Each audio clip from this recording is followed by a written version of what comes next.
बाद में मैंने 15-16 साल बाद में जब नौकरी में लगा और गांव में गया, तब देखा कि वो इंसान तो ऐसे के ऐसे ही है। वो तो दारू पी रहा है, वो तो पी के लट्ठू होकर घूम रहा है अभी भी। इसी तरह यही होता है लीडरशिप, क्योंकि अर्जुन को पता था कि ये सही रास्ता दिखाएगा। और वो महाभारत युद्ध में श्री कृष्ण भगवान बहुत ही शक्तिशाली होने के बावजूद भी हथियार का प्रयोग नहीं किया था, और उसका सही मार्गदर्शन के अनुसार ही महाभारत युद्ध पांडवों ने जीता था। जय श्री कृष्ण, जय श्री राम।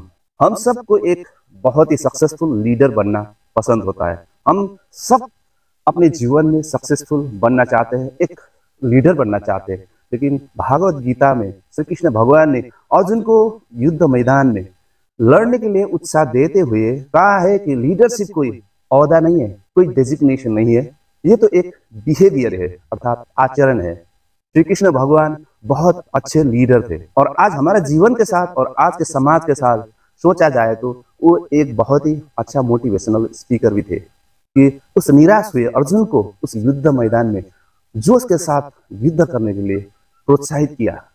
श्री कृष्ण भगवान एक बहुत ही अच्छे लीडर थे, इसलिए उन्होंने जो युद्ध होने वाला था महाभारत, उसको ना हो रोकने के लिए, ताकि सबका भलाई हो, कोई किसी का प्राण न जाए, जान न जाए, इसलिए वो शांति दूत बनकर दुर्योधन के पास भी गए थे, अच्छा अर्थात कौरव के पास भी गए थे। लेकिन किसी का भलाई करना हो या समाज में काम करना हो तो अकेला का इच्छा से कभी नहीं होगा। दोनों साइड से जब इच्छा जागता है तब वहां पर अच्छाइयां फैलने लगता है। इसीलिए दुर्योधन नहीं माने, और श्री कृष्ण भगवान ने एक ऑप्शन दिया, मैं और नारायणी सेना, मेरा बहुत बड़ा नारायणी सेना, शक्तिशाली सेना एक साथ नहीं रहेगा, अलग अलग रहेगा। नारायणी सेना दूसरी ओर से लड़ाई करेगा और मैं अकेला एक तरफ रहूंगा, और मैं ये भी वचन देता हूं कि मैं हथियार यूज नहीं करूंगा, हथियार नहीं चलाऊंगा।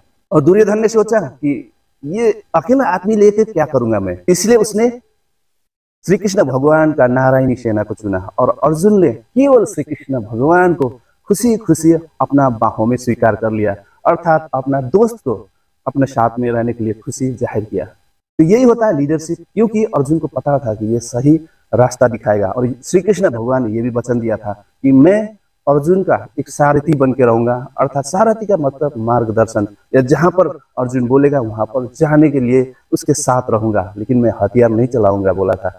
और वो महाभारत युद्ध में श्री कृष्ण भगवान बहुत ही शक्तिशाली होने के बावजूद भी हथियार का प्रयोग नहीं किया था, और उसका सही मार्गदर्शन के अनुसार ही महाभारत युद्ध पांडवों ने जीता था। और इसको आपका जीवन के साथ रिलेट कराने के लिए मैं एक छोटा सा कहानी बताऊंगा। मैं जब क्लास 7-8 पढ़ रहा था, और क्लास में मॉनिटर तो होता ही है, आप भी पढ़े होंगे, आपका क्लास में भी मॉनिटर हुआ होगा और आप भी रहे होंगे। और हमारा मॉनिटर हुआ करता था पाशंग भूटिया। मैंने नाम या चेंज किया हूँ क्योंकि हो सकता है उसको दुख लगे। तो पाशंग भूटिया ने जब मॉनिटरी हासिल की, उसने एक ओहदा समझा, एक डेजिग्नेशन समझा, और उसको इस तरह से प्रयोग किया कि हमको पीटना, मारना, हमको कुछ पनिशमेंट देना, कई लोगों से तो पैसा भी लेके उसको चाय पीना, उसके साथ नाश्ता करना, ये सब उसने किया। और बाद में मैंने 15-16 साल बाद में जब नौकरी में लगा और गांव में गया, तब देखा कि वो इंसान तो ऐसे के ऐसे ही है। वो तो दारू पी रहा है, वो तो पी के लट्ठू होके घूम रहा है अभी भी, इसी तरह से बेकार का जीवन जी रहा है। और काश उसने उस टाइम उस लीडरशिप जो मिला था, उसको कैप्टनशिप मिला था स्कूल में, और उस टाइम में मॉनिटरशिप मिला था, उसको यदि लीडरशिप नहीं सोचता, नहीं समझता, और वो पावर नहीं समझता, एक बिहेवियर समझ के सभी के साथ अच्छा बिहेव करता, रास्ता दिखाने की कोशिश करता, तो शायद वो आज सफल होते हैं।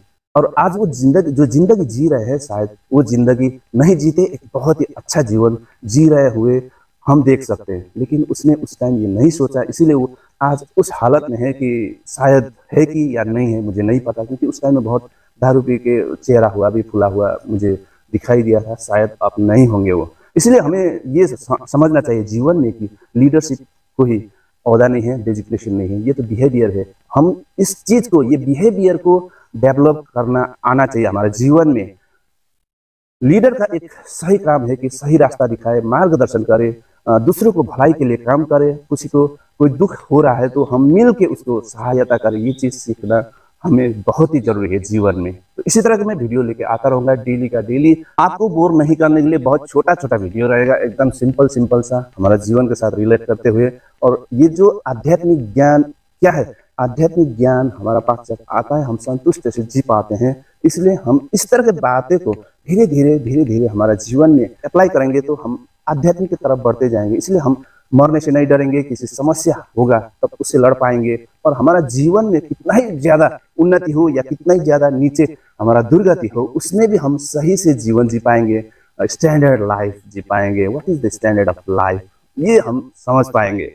आज के लिए इतना ही, बहुत बहुत धन्यवाद। फिर मिलेंगे और दूसरा वीडियो लेकर। तब तक के लिए आप खुश रहें, सुख रहें, आपके जीवन में सुख से भरी रहे, हर चीज आप जो इच्छा करते हो वो पूरा हो। आपने जो समय दिया है उसके लिए बहुत बहुत धन्यवाद।